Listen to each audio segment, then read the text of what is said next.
Saudações, meus alunos. Eu gostaria de passar para vocês agora uma sinopse na aula de hoje, que é a quarta aula da matéria Igreja Local e Missões. Nós vamos falar sobre o sustento de missões. Quando falamos em sustento de missões, logo vem à cabeça a questão dos recursos financeiros.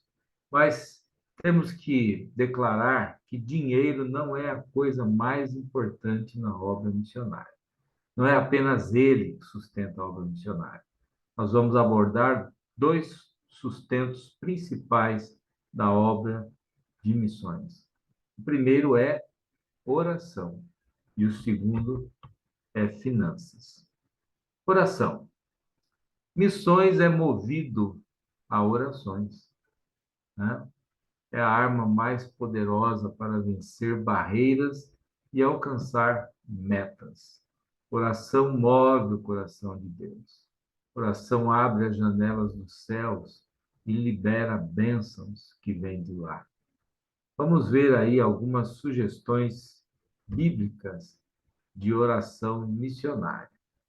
Em primeiro lugar, vamos orar para que Deus envie obreiros. Isso foi ideia de Jesus. Jesus olhou para as multidões e ele disse: a seara é realmente grande e poucos ceifeiros. E então ele dá a solução. Rogai, pois, ao Senhor da seara que envie obreiros para a sua seara. Mateus 9, 38. Temos que orar também pelas igrejas. Paulo, em Filipenses, capítulo 1, 9 a 11, diz o seguinte: E peço isto, que o vosso amor cresça mais e mais em ciência e em todo conhecimento, para que aproveis as coisas excelentes, para que sejais sinceros, sem escândalo algum, até o dia de Cristo, cheios dos frutos de justiça, que são por Jesus Cristo para a glória e louvor de Deus. Então, Paulo, ele pediu a Deus que aquela igreja, a igreja dos Filipenses, fosse uma igreja frutífera na presença dele. Igreja frutífera faz missões mundiais. Então, nós precisamos orar para que Deus mobilize pastores, igrejas, para realizar essa obra tão importante, né? A obra que é do coração de Deus, a obra missionária. Temos que orar, então, pelas igrejas, temos que orar pelos missionários, né? A Bíblia diz em Efésios 6:18 que devemos orar em todo tempo, com toda oração e súplica no Espírito, vigiando nisto com toda perseverança e súplica por todos os santos. E Paulo diz: e por mim, para que me seja dada, no abrir da minha boca, a palavra com confiança, para fazer notório, conhecido o mistério do Evangelho.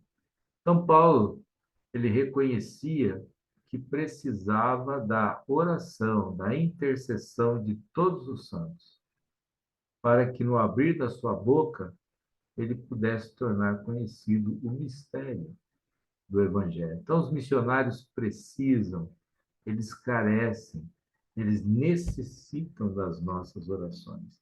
As orações sustentam os missionários nos campos. A oração para Deus abrir as portas, né? Colossenses 4:3 diz assim: orando também juntamente por nós, para que Deus nos abra a porta da palavra, a fim de falarmos do mistério de Cristo, pelo qual estou também preso. É interessante que Paulo está preso em cadeias, mas a sua oração é para que Deus abra a porta da palavra. Então, a oração abre portas, né? Mas também não só da palavra, abre portas, literalmente falando. Países que estão fechados para o evangelho, povos que estão fechados, grupos que estão fechados, se abrem quando a igreja começa a orar. Oração pelas finanças. Tá? Filipenses 4, de 14 a 16, Paulo diz assim aos filipenses: Todavia fizestes bem em tomar parte na minha aflição. E bem sabeis também, ó Filipenses, que no princípio do Evangelho, quando eu parti para a Macedônia, nenhuma igreja comunicou comigo com respeito a dar e a receber, senão somente vós. Porque também uma e outra vez me mandastes o necessário a Tessalônica. Então, Paulo agradece a igreja, né? Devemos orar pelas finanças da igreja, porque é delas que vem o sustento para os missionários, né? Devemos orar também pedindo que Deus faça grandes coisas. Deus pode fazer infinitamente mais do que pedimos ou pensamos, segundo o seu poder que opera em nós. A Ele seja dada a glória na igreja por Cristo Jesus em todas as gerações, para todos sempre. Deus é um Deus de grandes coisas e às vezes somos impedidos de alcançar grandes coisas porque simplesmente nós não cremos que Deus pode fazê-las. Então, vamos orar pela conversão de povos, de etnias, pelo sucesso da obra missionária que a nossa igreja patrocina. E não vamos olhar para baixo, mas vamos olhar para cima, para o Deus que tudo pode. Pode mais do que pedimos e até mesmo pensamos ou imaginamos. Algumas ideias práticas para o movimento de oração. A igreja pode se movimentar através de reuniões especiais de oração pró-missões. Pode usar também estruturas que já existem, como reunião de oração nos lares, né? Grupos pequenos ou grupos de estudo bíblico, oração nos cultos da igreja, oração nas classes da escola dominical, organizar a sala de oração missionária, uma sala relativamente pequena, com carpete, na igreja, onde serão colocados murais, fotos e cartazes missionários, pedidos de oração, até mesmo cartas dos missionários poderão ser colocadas ali para serem lidas e as pessoas intercederem por elas, né? Muito bem. Finanças. Finanças é o segundo pilar no qual a obra missionária é sustentada, né? Temos o primeiro, que é a oração, e o segundo, que são as finanças, né? Finanças sempre provocam medo e tensão nas pessoas, mas se aplicarmos os princípios bíblicos, tudo vai funcionar bem. Além das orações, precisamos do dinheiro para cobrir as despesas, né? Em Filipenses capítulo 4, de verso 10 a 20, Paulo nos ensina alguns princípios importantes sobre finanças, seja para a igreja, seja para o missionário. Então, primeiramente, vamos ver os princípios de finanças para o missionário. Número um, o missionário deve tomar cuidado com a questão do dinheiro. Dinheiro não pode ser a motivação do seu ministério e nem a base dele, né? Veja as advertências que Paulo faz para aqueles que estão no ministério em 1 Timóteo capítulo 6, de 8 até 10. Paulo diz as seguintes palavras. Ele diz o seguinte: tendo, porém, sustento e com o que nos cobrirmos, estejamos com isso contentes.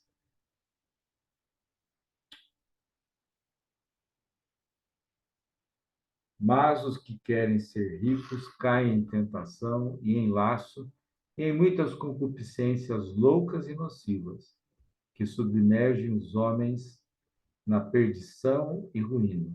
Porque o amor ao dinheiro é a raiz de toda espécie de males. E nessa cobiça alguns se desviaram da fé e se traspassaram a si mesmo com muitas dores. Então, Paulo adverte os obreiros cristãos a respeito do, do dinheiro.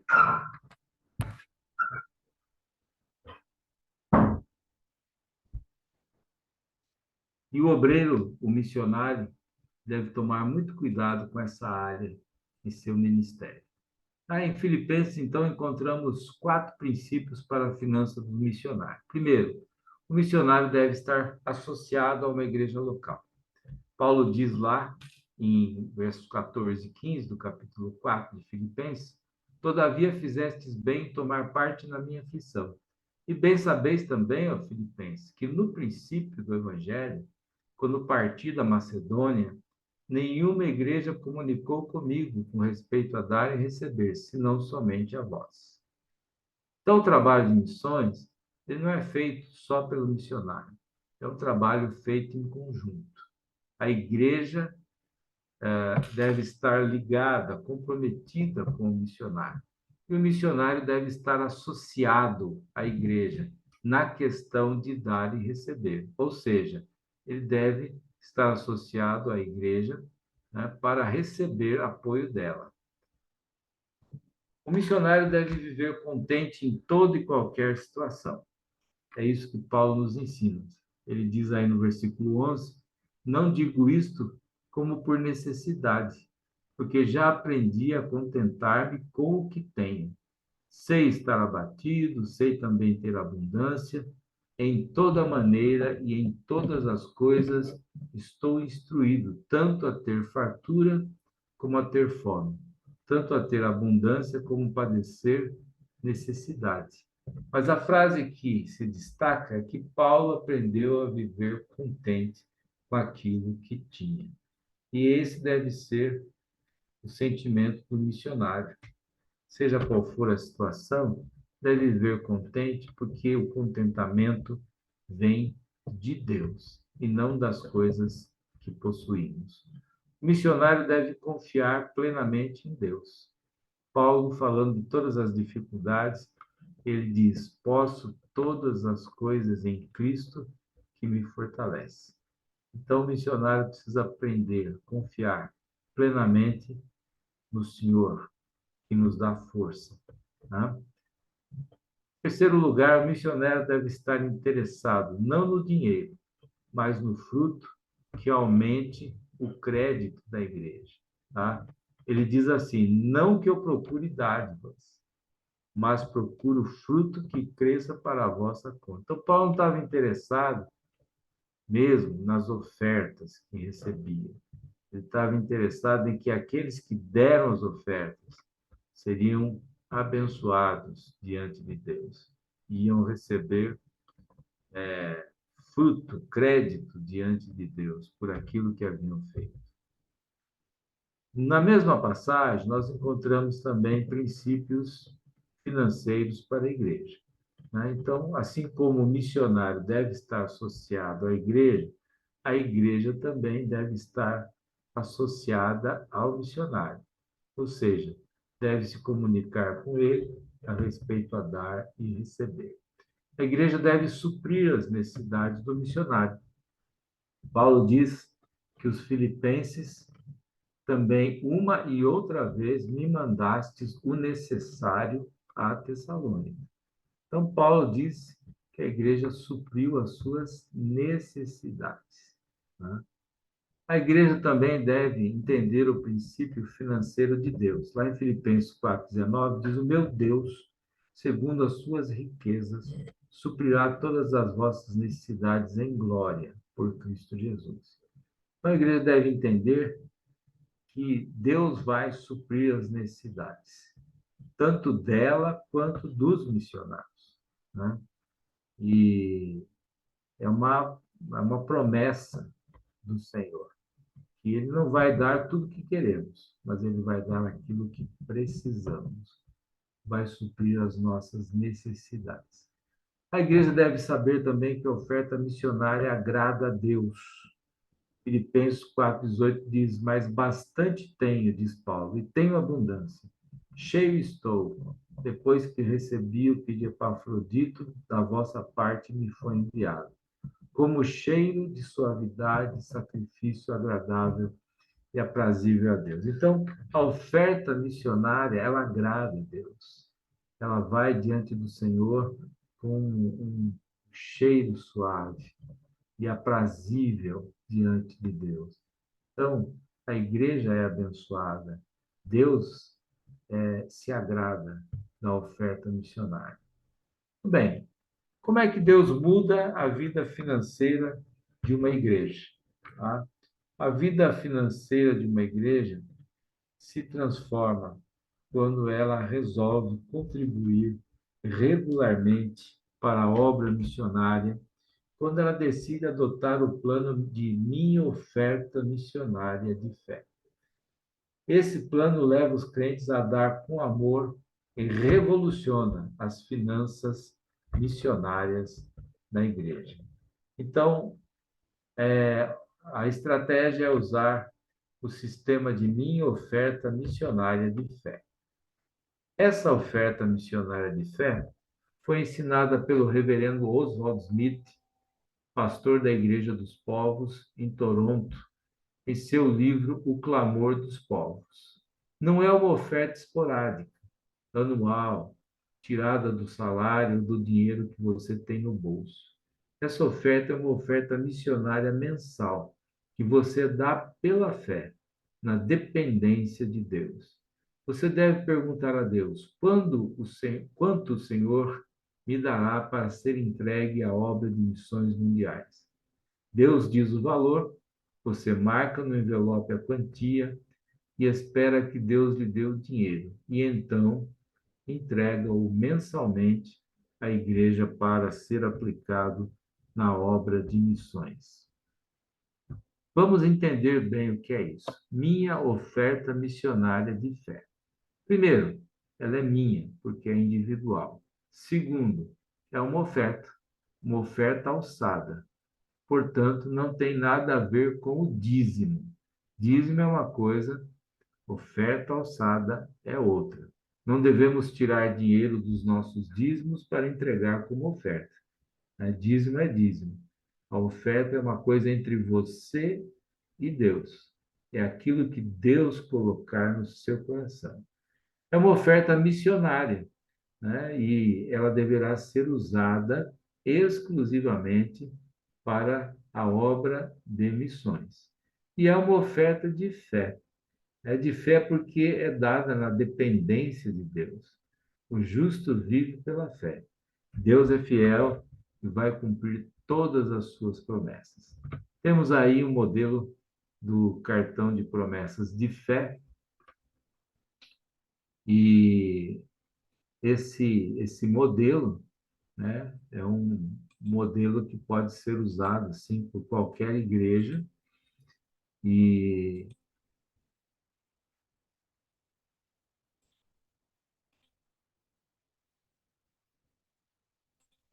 aí está. Então, esse modelo de cartão de promessa de fé, no lado esquerdo, ele tem aí o texto: dependendo de Deus, comprometo-me a participar da obra missionária da Igreja Batista Bíblica tal, orando e contribuindo financeiramente durante um ano. Assim estarei ajudando a evangelizar o mundo para a glória de Deus. Darei mensalmente a importância, tantos reais, darei agora uma oferta de tanto. Então, guarde esta parte em sua Bíblia. São duas partes. A parte do lado esquerdo é uma parte que fica com a pessoa que promete, né? E aquele canhoto, a parte do lado direito aí, que não é canhoto, mas é destro, né? Vai ser entregue, vai ser destacada essa pequena parte, que diz aí a mesma coisa: darei mensalmente a quantia de tanto, é o nome e o contato da pessoa, tá? Você pode usar do jeito que quiser, né? Você pode tirar a questão até do nome e do contato. E aí você vai falar: mas pastor, como que a igreja vai saber quanto que a pessoa vai dar? A pessoa vai saber no mês seguinte, quando ela colocar no envelope a sua oferta missionária e entregar, tá? Porque às vezes colocando o nome e o contato, as pessoas ficam constrangidas ou ficam achando que eles vão ser cobrados pela essa promessa que fizeram. Na verdade, vão ser cobrados, mas é por Deus, né? E não pela igreja, né? A igreja entende que a oferta é uma coisa espontânea, né? É a própria pessoa que decide fazer, tá? Mas pode-se usar o cartão como está, né? Ou você pode tirar o nome e contato, né, que estão aí.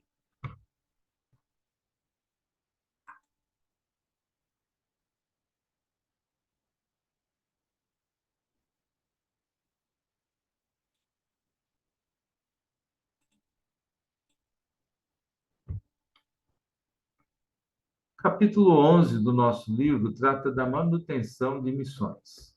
Como criar um conselho missionário, né? O que é um conselho? É um grupo de irmãos separados pela igreja para cuidar e tratar dos assuntos referentes a missões. É uma das organizações mais importantes da igreja. Devemos seguir o conselho que Jetro deu a Moisés: dividir o trabalho com outras pessoas. Mas por que é a organização mais importante da igreja? Porque ela trata da razão de existir da igreja, que é missões. Então, o conselho deve ser formado de pessoas fiéis, dizimistas, ofertantes para missões. O conselho deve ser submetido também a um treinamento, né? Cursos, leituras, etc. O que é o conselho missionário? Vamos dar uma definição um pouco melhor. Conselho missionário é um grupo de membros fiéis da igreja, sob a direção do pastor, que tem como objetivo ajudá-la e orientá-la em suas decisões missionárias. Devido à importância do conselho, ele deve ser dirigido pessoalmente pelo pastor da igreja, né? Quais são os objetivos desse conselho missionário? Um, manter e ampliar a visão missionária da igreja. Dois, providenciar ferramentas adequadas para o Ministério de Missões Mundiais. Três, funcionar como facilitador nas decisões da igreja referente a missões mundiais. Há muita coisa sobre missões, detalhes e certos assuntos é difícil de se resolver numa assembleia. Então, o comitê ou conselho missionário já leva os assuntos trabalhados, estudados e as propostas para a assembleia aprovar da igreja. Então, o conselho também define a política missionária da igreja e estabelece um manual de missões. Então, a nossa igreja vai tratar os missionários assim, assim, assim, nessas situações vamos fazer isso, isso e aquilo. Por exemplo, tem algumas igrejas que não sustentam missionários que estão fora do campo. Outras igrejas não mandam para o missionário para o campo sem que antes ele tenha sido consagrado ao ministério pastoral, né? Porque lá no campo, efetivamente, ele vai plantar uma igreja e vai praticar os atos pastorais, né? Então, as igrejas podem estabelecer as suas maneiras de tratar os missionários. Isso pode se transformar até no manual de missões da igreja ou em diretrizes missionárias, né? O conselho deve ter algumas qualidades, pessoas que participam do conselho. Devem ser cheios do Espírito Santo, deve ter uma visão missionária saudável, devem ser treinados, devem ter atividade do comitê missionário como uma prioridade, né? Então, se a pessoa não vai levar a sério o comitê, não vai participar das reuniões, nem deve entrar. Comissões do Conselho Missionário. Então, o Conselho Missionário, ele pode também formar algumas comissões que trabalharão em áreas diferentes. A comissão de oração, promovendo a oração missionária de toda forma. A comissão de propaganda e promoções vai trabalhar para produzir cartazes, folders, murais, panfletos sobre missões, vídeos e todo tipo de promoção necessária para esse assunto. A comissão de treinamento vai trabalhar treinando pessoas que têm chamada para missões transculturais, né? Ou missões nacionais, missões de toda parte. Comissão de alvos e estratégias. São a comissão que vai trabalhar os alvos, não só financeiros, mas alvos de envio de missionários, né? Estratégias de levantar recursos, etc. Comissão de cuidado missionário. Essa comissão vai trabalhar tentando descobrir e suprir as necessidades dos missionários. Comissão de educação missionária vai trabalhar produzindo material para que a igreja seja educada na questão missionária. Aí a comissão de finanças vai trabalhar, então, também a questão financeira, do sustento dos missionários no campo. A igreja treinando o candidato. O melhor lugar do mundo para um treinamento de um futuro missionário é a igreja local. A igreja é o corpo de Cristo e é ali que o futuro missionário descobrirá seus dons espirituais, suas habilidades para usar na obra missionária. A igreja deve ter um plano de treinamento para essas pessoas. Então, vejamos alguns aspectos desse treinamento. Deve haver tutores, ou mentores, ou discipuladores. Tutores são membros mais experimentados e qualificados para ajudar, orientar e trabalhar na vida dos vocacionados. Os tutores acompanham a vida espiritual, acadêmica e material desses que foram chamados para a obra. Depois dos missionários irem ao campo, o tutor continua acompanhando suas vidas e ministério. Qualidade dos tutores: pessoas cheias do Espírito Santo, hospitaleiras, fiéis, pessoas treinadas, né? É necessário que os tutores se aproximem dos tutoriados, né? E então, deve ter sua casa aberta, um relacionamento de amizade com os seus discípulos. A igreja oferecendo preparo espiritual. A igreja tem a responsabilidade de oferecer preparo a seus membros e futuros missionários. É na igreja que o vocacionado deve aprender sobre a vida cristã, conhecer a palavra de Deus, aprender a viver uma vida cheia do Espírito Santo, a orar, testemunhar e aplicar verdades bíblicas na sua vida. O padrão a ser buscado é que cada crente tenha o caráter de Cristo em sua vida. A igreja oferecendo preparo intelectual. O futuro missionário precisa ser preparado para ir para o campo missionário. Precisa aprender os princípios básicos de teologia, vida cristã, serviço missionário. A igreja precisa estabelecer um trilho de treinamento para os futuros missionários. As exigências de um treinamento pode fazer com que os que tomam decisões emocionais realmente percebam que não têm o chamado, né? Muitas pessoas desistem na hora do treinamento. O programa deve conter tarefas a executar e prestação de contas, tá? O livro, nosso livro-texto, ele propõe um programa de treinamento em 4 estágios, tá? Que incluem diversos tipos de atividades. Leitura de livros da Bíblia, memorização de versículos, cultivo de uma vida de oração, testemunho regular de Cristo, participação das reuniões de treinamento,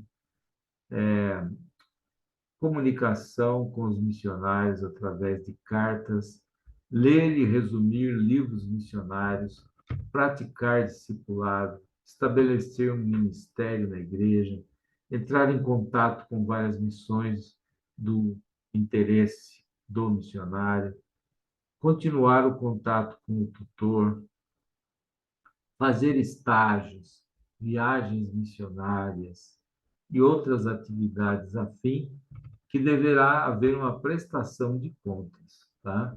A igreja deve oferecer também para o missionário um preparo teológico, né? Se ela não tiver condições de fazer isso, deve encaminhar o missionário para um instituto bíblico. Ele deve ser preparado também transculturalmente. Não é todo instituto bíblico que pode oferecer esse tipo de preparo e que é necessário quando se vai para uma cultura diferente. Então, a missão Novas Tribos tem o Instituto Shekinah, que é um instituto de treinamento transcultural, que prepara a pessoa não somente para trabalhar com povos indígenas, mas também com outras etnias, né? Sejam elas etnias de pessoas das tribos ou da cidade. Tá? O preparo linguístico, né? Então, esse curso de treinamento transcultural geralmente prepara o missionário para lidar com a questão linguística, que é decisiva na questão do trabalho missionário. O missionário precisa aprender a língua nova para poder cumprir a sua missão, que é pregar o evangelho, né? Também o preparo prático do missionário, tarefas do dia a dia, coisas que a sua rotina missionária, ele tem que ser preparado para isso. E, finalmente, o preparo psicológico, né? Ele vai enfrentar uma língua diferente, uma cultura diferente, uma comida diferente, né? E modo de agir e pensar. Então, o missionário precisa estar preparado psicologicamente para não chegar no campo, bater e voltar, né? Aliás, é muito importante isso, que o missionário tenha esse preparo psicológico, né? É, alguns cuidados na obra missionária, né? As igrejas que têm projetos missionários, elas têm aprendido algumas lições, às vezes até dolorosas, né? E alguns erros que tornou-se, na verdade, fez-se uma pequena lista, né, de coisas que devemos aprender e até mesmo evitar. Em primeiro lugar, não ter pressa. Deus tem o tempo certo. Às vezes o missionário, ele é ainda recém-convertido, ele quer ir para o campo, mas ele tem ainda problemas a resolver, tem problemas de saúde, tem problemas pessoais, tem problemas financeiros, não tem sustento, não tem maturidade espiritual. Então não adianta ter pressa, ele vai sim, mas no tempo certo, tá?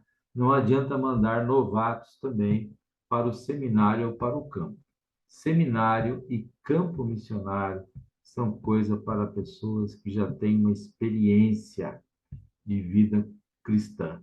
Então, pessoas neófitas, pessoas novas na fé, é um grande erro mandá-los para o seminário ou até mesmo para o campo missionário, tá? Envie pessoas somente com ministério aprovado. Então, prove as pessoas antes de mandar para um campo missionário. Se eles não conseguirem desenvolver ministérios na igreja local, na sua própria cultura, não estarão preparados para ir para lugar algum, tá? Dê o melhor para missões. A igreja de Antioquia fez isso. Ela deu o melhor para missões. E então Deus a abençoou de um modo tremendo. Os missionários que dela saíram fizeram uma obra maravilhosa. E a igreja continuou sendo uma igreja é, em, em avivamento, é uma igreja missionária, uma igreja que continuou realizando um trabalho formidável. E assim nós encerramos a nossa sinopse do dia de hoje. Muito obrigado. Deus abençoe.